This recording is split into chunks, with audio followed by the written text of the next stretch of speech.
is Getting Answers, Western Mass News. Thanks for taking time on your Sunday morning for Getting Answers. Good to have you with us. As you know, each and every week, I'm joined by political and business leaders and other newsmakers to talk about the issues that impact you.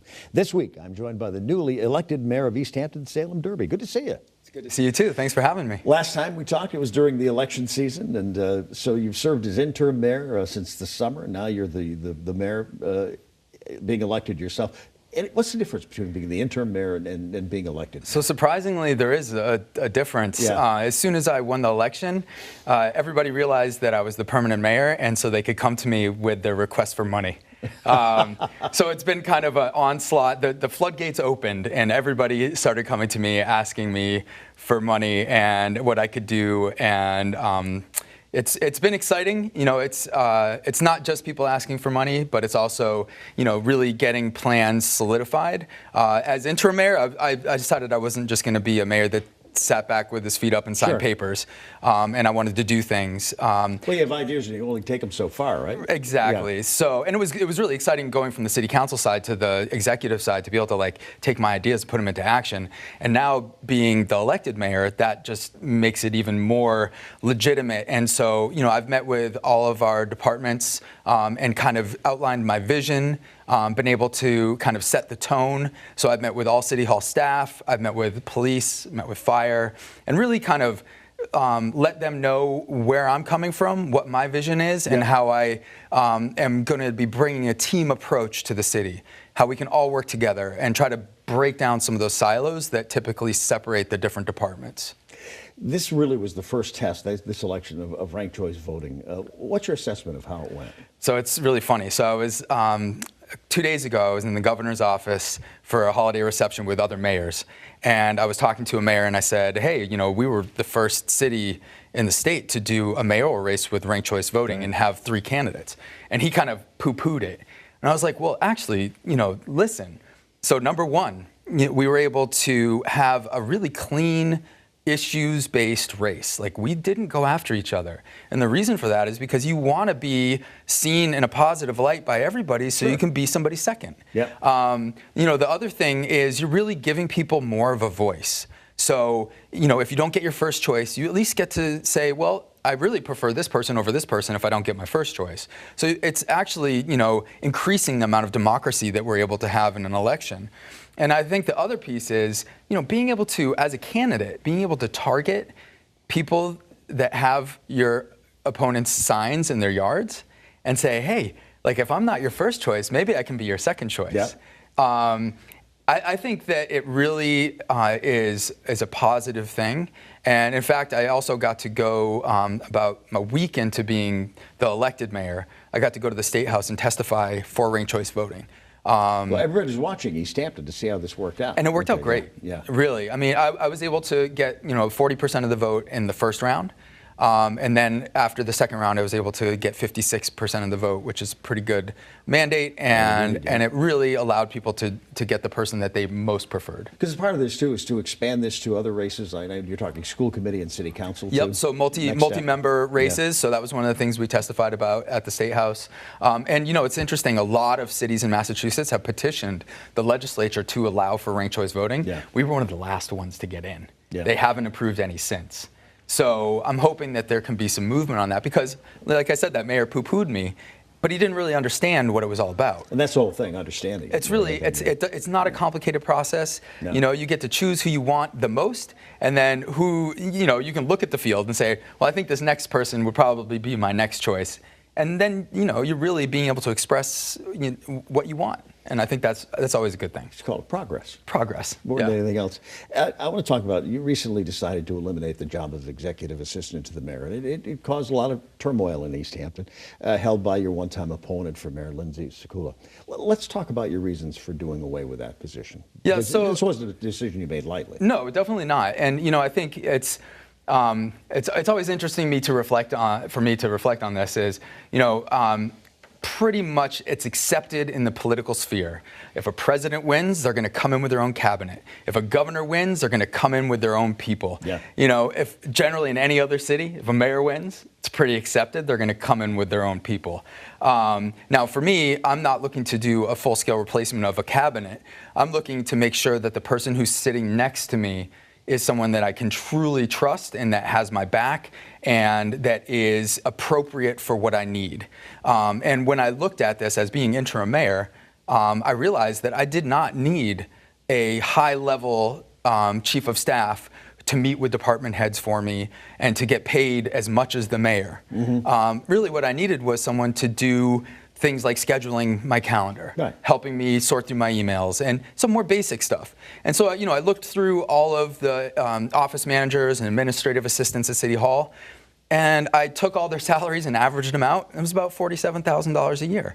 And so, you know, as we look going into a tough kind of budget season, I feel like I need to lead by example, and I need to, as the executive officer of the city, I need to look at my office first and say, where can I tighten my belt? You know, do I need extravagant things? No.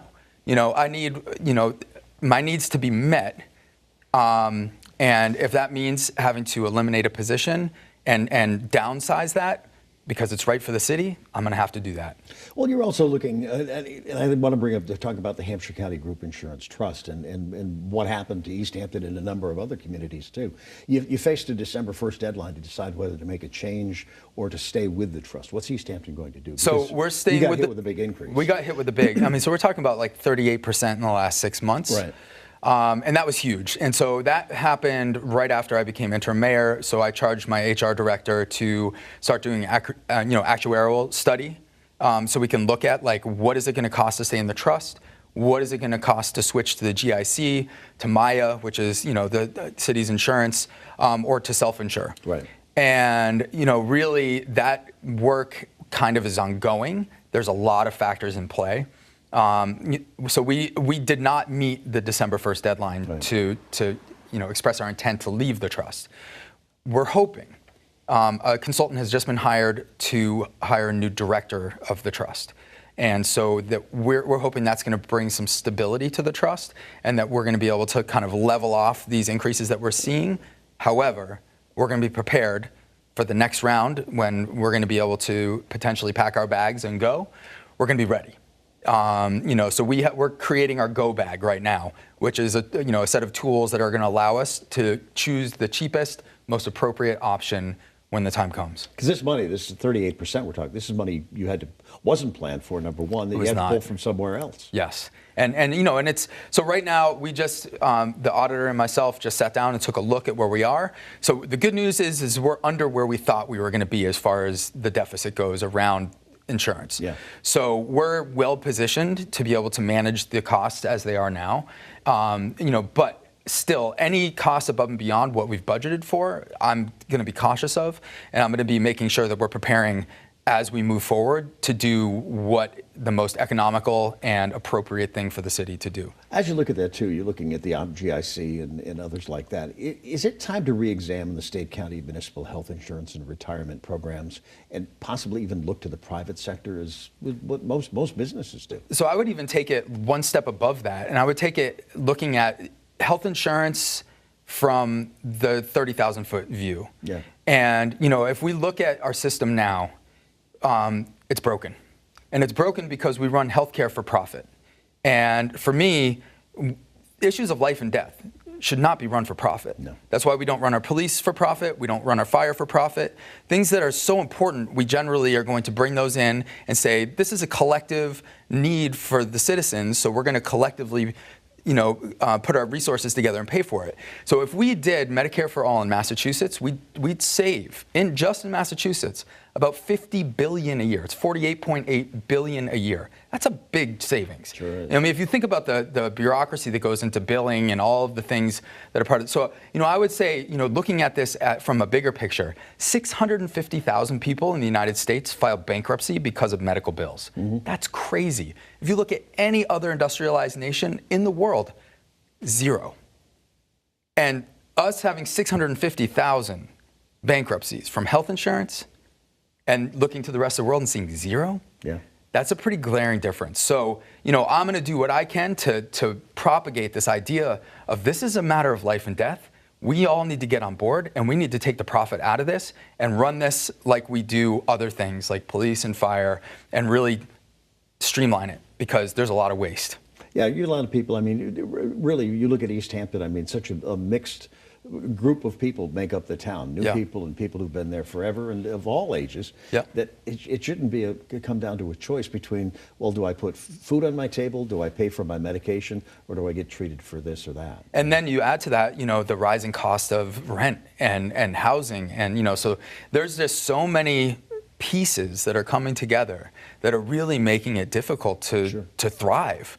And it's tough from the municipal end, because we don't have a lot of tools in our tool bag to help people pay for their rent, or to help people get food on their table, or to help pay for their medication. So it becomes a little bit of a frustrating exercise where people are calling me and emailing me and saying, what can you do to help me? And there's not a ton. I think that we, and the governor and lieutenant governor, I talked to them 2 days ago. They're well aware, because this is not unique to Easthampton. No. This is happening across all 351 cities and towns in Massachusetts. And the good news is the executive branch of the government is well aware, and they're trying to make plans to help the municipalities, because they know that's where the rubber meets the road. All right, we take a break. When we come back, Mayor Derby and I are going to talk about development in Easthampton. Lots going on. Stay with us.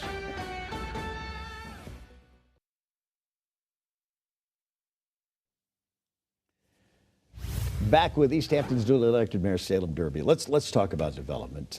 You've got so much going on in Easthampton. Let's talk about the Pleasant Street and Ferry Street corridors. You've got what's going on at Notre Dame Church. You've got also at Ferry and Pleasant Street. So let's talk about those, the successes, especially Ferry Street, the success of that development there, and the affordable housing and mixed-use commercial and all that. Yeah, so Ferry Street is, I consider Ferry Street to be a keystone project for Easthampton.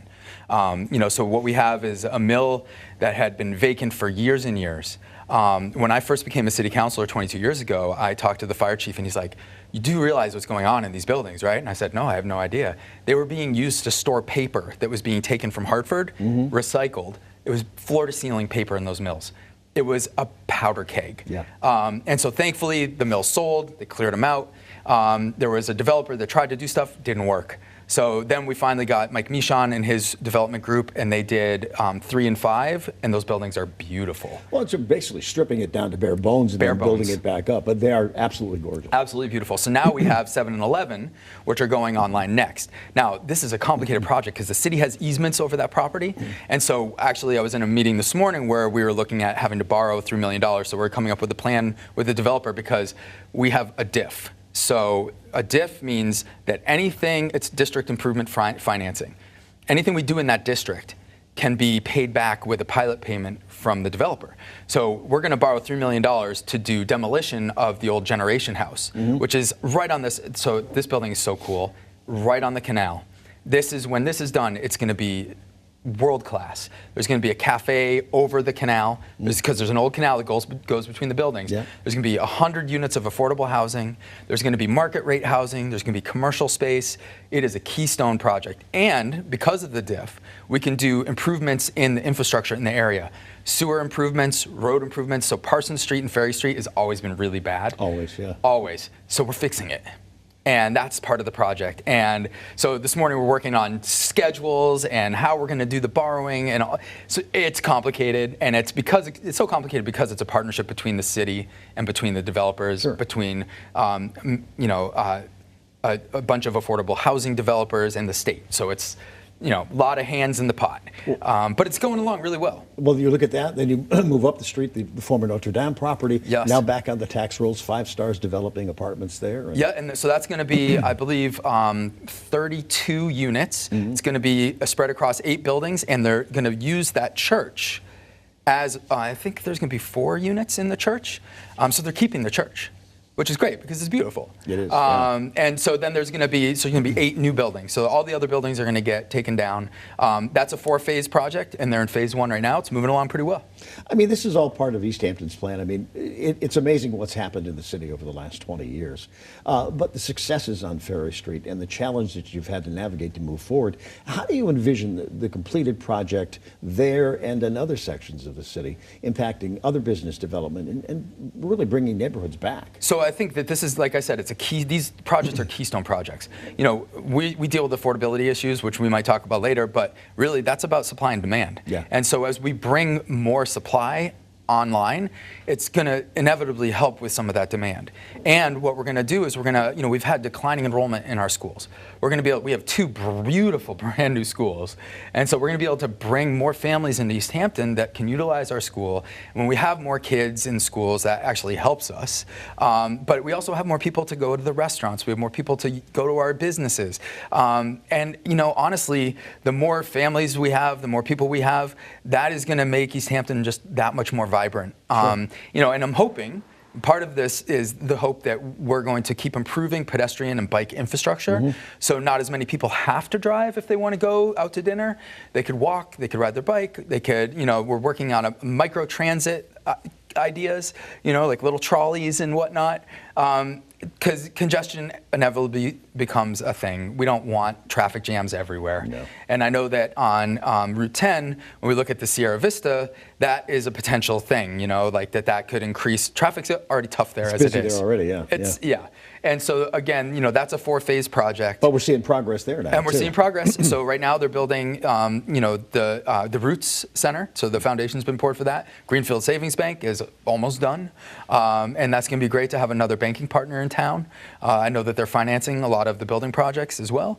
So, you know, I know a lot of people were really concerned about that. Our conservation agent is going out there once a week to make sure that everything is staying on track, that they're not doing anything that is going to be damaging, you know, because it was a little bit of a sensitive area. There's some wetlands and some other things, but the city's making sure that those things are being taken care of and that we're doing our due diligence. Well, the nice thing too is to see development in areas of the town where it really has been stagnant for so long. Yeah, and that you know, it's funny because the Route 10 corridor was where we really decided to put most of our commercial development. Right. And it was funny because once you start developing there, people are like, wait, what are you doing? Why are you doing? But this is where we kind of targeted our commercial development to go. So it really makes sense for it to go there. So I'm glad to be able to see some of this infill because at the end of the day, the city, you know, really relies on new growth in order to keep up. You know, 2.5 is tough. Yeah. 2.5% and you know, our tax levy does not cover all of our costs It was that good are 40 rising. years ago. Right. Yeah. It was good 40 years ago, not so great today. No. And I don't want to have to do a 2.5 override. No. You know, so if we have more new growth, that's going to give us a little bit more flexibility in our budget to be able to not do a 2.5 override, to be able to provide essential services, and to be able to do it in a measured way where we don't have to keep going back to the taxpayers. All right, we're taking another break. Sounds good. More with Mayor Salem Derby when we come back.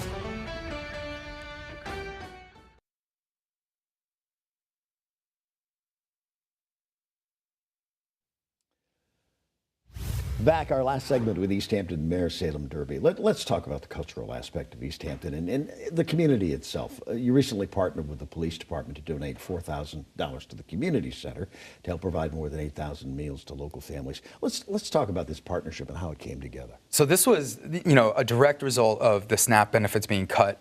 And as a mayor, seeing the impact this was having in our community and knowing, you know, Robin Bilecki at the Easthampton Community Center is just a rock star. She is. And she really just does so much for our community. And I wanted to say, how can the city help? And so I started working. This was right at the end of the campaign. I literally did not campaign the last week because I was so focused on this, trying to figure out how we as a city could support the Easthampton Community Center. There's this thing called the Anti-Aid Amendment that actually keeps us directly giving money to nonprofits. But I found a way. Where there's a will, there's a way. Sure. And so we had ARPA money left from COVID. It's been spent, but it's still in the bank account because we haven't allocated the money yet. Generating interest on that. And the interest is governed by the same rules as ARPA money. So feeding people is one of the things you can use it for. So I did a bunch of research and I found out that we could actually contract with the Easthampton Community Center to provide meals. And that way I could take some of that interest and I could give it to the Easthampton Community Center to provide meals. So it kind of got around the anti-aid amendment because we contracted with them to do it. When the police association heard that I was doing that, they said, we're going to step up and we're going to match it. Now, I only did a small amount first because it was just for a partial month contract. It was the end, mid-November to the end of November. So we did $2,000. The police association matched another $2,000, so we gave $4,000, which is 8,000 meals. But what it really did was set a precedent that now I do have more money in that interest. So when the need arises, if it's a bigger need, I can step up and the city can help. And that was really one of the most important things, was being able to figure out and to work through that process. And now we have it set up and we know how to do it. There's so much more we can talk about. We just have about a couple of minutes left. What's your broader vision for how Easthampton continues to stand out in Western Mass and beyond, and how it's going to continue to grow? Yeah, so I mean, I think arts is definitely going to be a part of that. So I was lucky enough to be. I was lucky enough to be part of the 20th anniversary of the Easthampton City Arts. Easthampton City Arts puts on, cultural chaos. They put on amazing events. It's really such a great organization. It's part of the city. We got about 15 seconds. Okay, so we have Easthampton Cultural, the Cottage Street Cultural District.